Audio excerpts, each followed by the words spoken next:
स्वागत है दोस्तों आप सभी का अपने यूट्यूब चैनल में। और आज मैं लेकर आया हूं क्लास 10 के विद्यार्थी के लिए जेक झारखंड अधिविद परिषद Ranchi annual secondary examination 2022 term 1 MCQ type.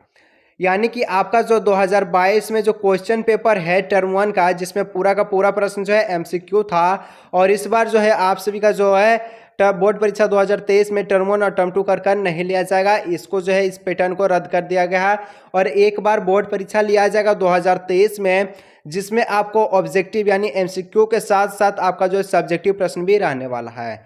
तो अगर आज के इस वीडियो को शुरू से लेकर अंत तक देखते हैं तो आप सभी का 2023 का बोर्ड परीक्षा होगा, जिसमें एमसीक्यू का जो प्रश्न आएगा उसमें बहुत ही ज़्यादा इंपॉर्टेंट रोल निभाने वाला है आज की इस वीडियो को शुरू से लेकर अंत तक देखिए। दोस्तों के साथ भी इस वीडियो को जरूर शेयर कीजिएगा और आपको अपना भाई का चैनल को जरूर सपोर्ट करना है, क्योंकि अगर आप सपोर्ट करते हैं तो यहाँ से आपको जो 90% जो अंक है कोई नहीं छीनने वाला है।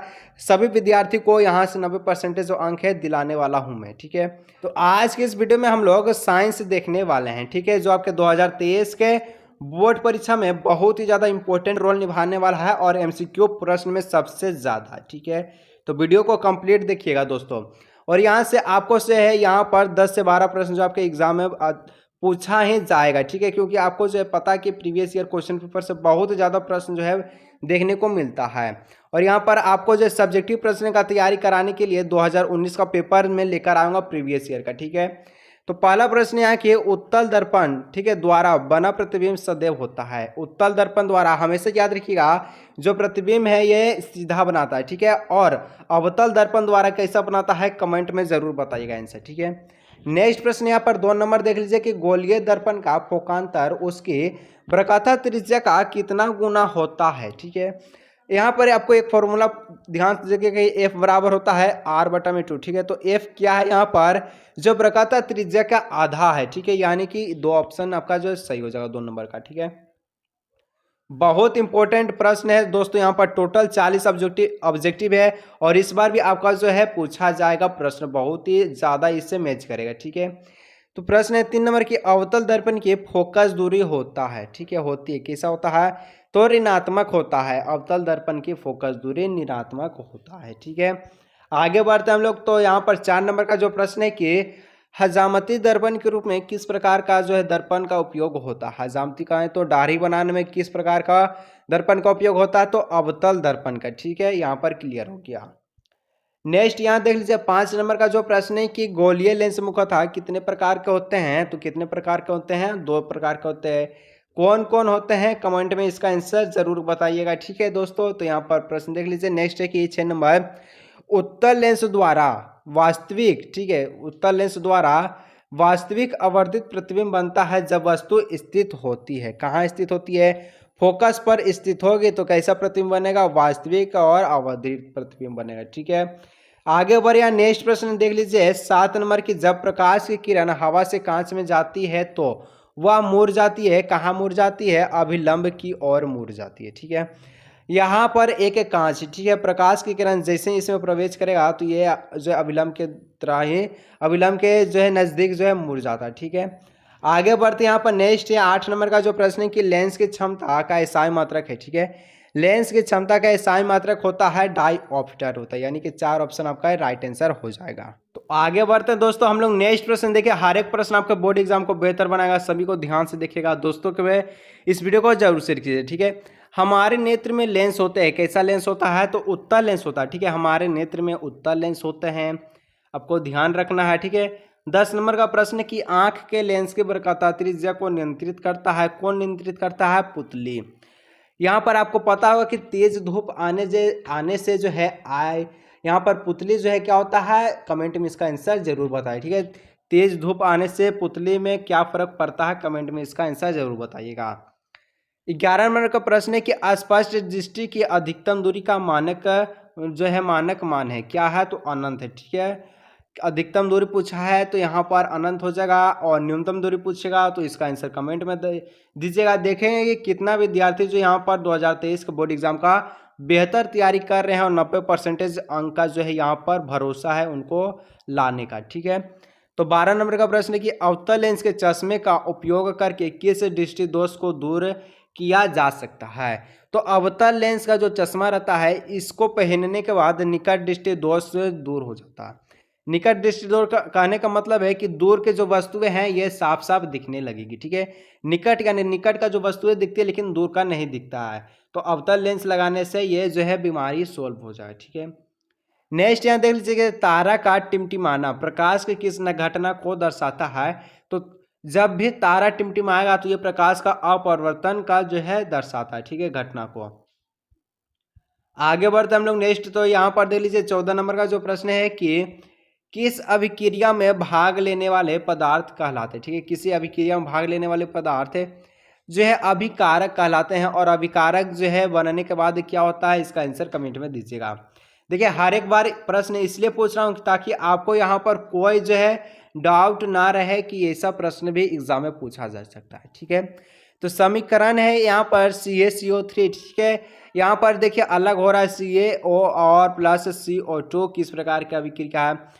साथ में था अलग हो गया, क्या हो गया, वियोजन हो गया, ठीक है, इस प्रकार से हो जाएगा। और अगर ये दोनों रहता बिखरा हुआ और एक एक करता तो यहाँ पर क्या होता है, इसका भी उत्तर कमेंट कीजिएगा, ठीक है। देखिए हर एक प्रश्न में मेरा जो है खुद का प्रश्न यहाँ पर इसलिए पूछ रहा हूँ ताकि आपको यहाँ पर कोई भी दिक्कत ना हो, ठीक है। श्वसन कैसी रासायनिक अभिक्रिया है, तो श्वसन जो है ऊष्माक्षेपी है। जब भी आप श्वसन लेंगे तो आपको यहाँ पर जो है ऊर्जा निकलती है, ठीक है, उत्पाद के साथ साथ ऊर्जा भी बाहर निकलती है। नेक्स्ट प्रश्न है यहाँ 17 नंबर की, निम्न में से कौन सी अभिक्रिया जो है नहीं है, ठीक है। कौन सी अभिक्रिया यहाँ पर नहीं है, तो यहाँ पर जो आपका FeSO4 प्लस Zn ये अभिक्रिया है, ZnSO4 प्लस CO ये अभिक्रिया नहीं है, बाकी तीनों का तीनों अभिक्रिया है दोस्तों, ठीक है। तो ऐसा ही प्रश्न आपका बोर्ड एग्जाम में सेम दिखने को मिलने वाला, ठीक है। जेक बोर्ड जो है प्रीवियस ईयर क्वेश्चन पेपर जब छापता है तो इसमें कोई देरी नहीं करता और हर एक प्रश्न को उठा के धर देगा। 10 से 12 प्रश्न आपके बोर्ड एग्जाम में जो है मैच करने को दिखेगा और सेम ऐसे ही प्रकार का डाल देता है, कोई चेंज भी नहीं करता, ठीक है। तो प्रश्न 18 नंबर की, निम्न में कौन संतुलित समीकरण है, ठीक है। तो यहाँ पर हम लोग देखिए दूसरा नंबर है कि यहाँ पर Fe जो है 3 है, ठीक है, यहाँ पर Fe 3 है। यहाँ पर जो हाइड्रोजन जो है 8 हो गया, हाइड्रोजन यहाँ पर देख लीजिए 8 है, ठीक है। यहाँ पर ऑक्सीजन 4 हो गया, यहाँ पर ऑक्सीजन 4 है।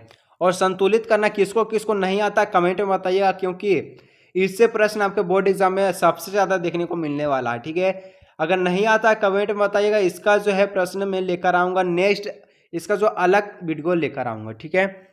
19 नंबर का प्रश्न है कि अभिक्रिया ZnO, ठीक है, प्लस C, यहाँ पर अभिक्रिया करने के बाद Zn जो है यहाँ पर O को हट के CO के साथ जुड़ गया, ठीक है। उपचयन किसका हो रहा है, तो उपचयन जो है किसका हो रहा है, C का हो रहा है दोस्तों, ठीक है, किसका हो रहा है, C का। उपचयन में क्या होता है, ऑक्सीजन की वृद्धि होती, तो ऑक्सीजन कहाँ जाके जुट रहा है, C में जाके जुट रहा है, तो CO बन गया, ठीक है। तो इस प्रकार से आपका राइट आंसर हो जाएगा। प्रश्न पूछता है कि कौन सा पदार्थ लाल लिटमस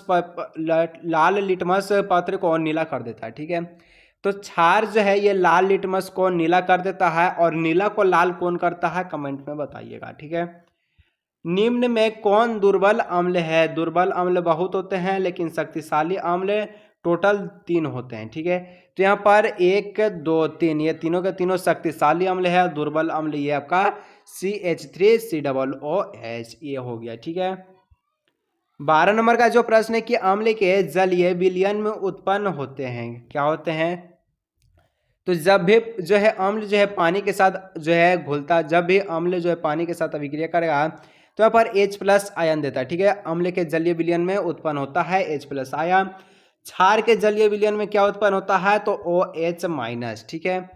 प्रश्न देखिए बहुत ही शानदार प्रश्न कि दही में कौन सा अम्ल पाया जाता है, तो लैक्टिक अम्ल पाया जाता है, ठीक है। दही में लैक्टिक अम्ल पाया जाता है। टार्टेरिक जो है इमली में पाया जाता है। फॉर्मिक आपका किस में पाया जाता है, नेटल का डंक हो गया, ठीक है। साइट्रिक अम्ल किस में पाया जाता है, इसका उत्तर कमेंट में बताइएगा दोस्तों, ठीक है।